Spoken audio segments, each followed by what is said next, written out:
was talking to you about the importance of considering context for our communication. And so right now we're going to introduce another aspect that's as important as communication and culture in this class, is a concept called cultural literacy. So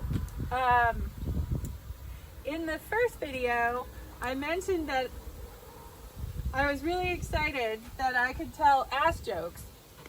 And these are my asses, Equus asinus. They are domestic donkeys, and because I have this context in which they rule, really, they're kind of hungry actually. We just finished our training session for the day, and they all learned good things. So if I call them smart asses, then we have one way of understanding that. But if I called someone in our classroom at TLU a smart ass, it might not mean the same thing. And if any of you are feeling kind of uncomfortable about how many times I've used that word, it's because you have something called cultural literacy in our context at TLU. And you may not have cultural literacy about the work that we do here at my farm, where that one word has very different meanings.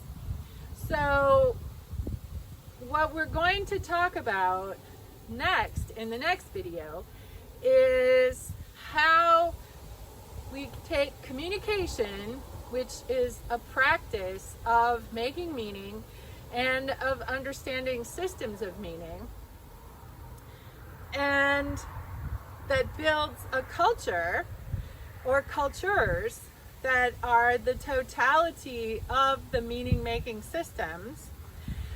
Then we have to figure out how to negotiate them. We have to understand the rules and conventions that happen in all of the cultures that we pass through.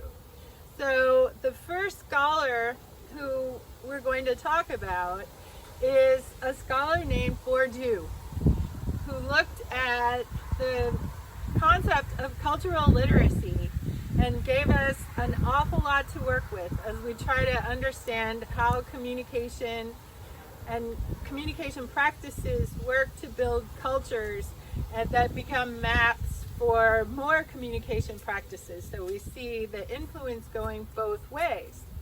Communication creates culture, but then the cultural practices, the cultural rules and conventions create the ways that we communicate. So next, we talk about Bourdieu.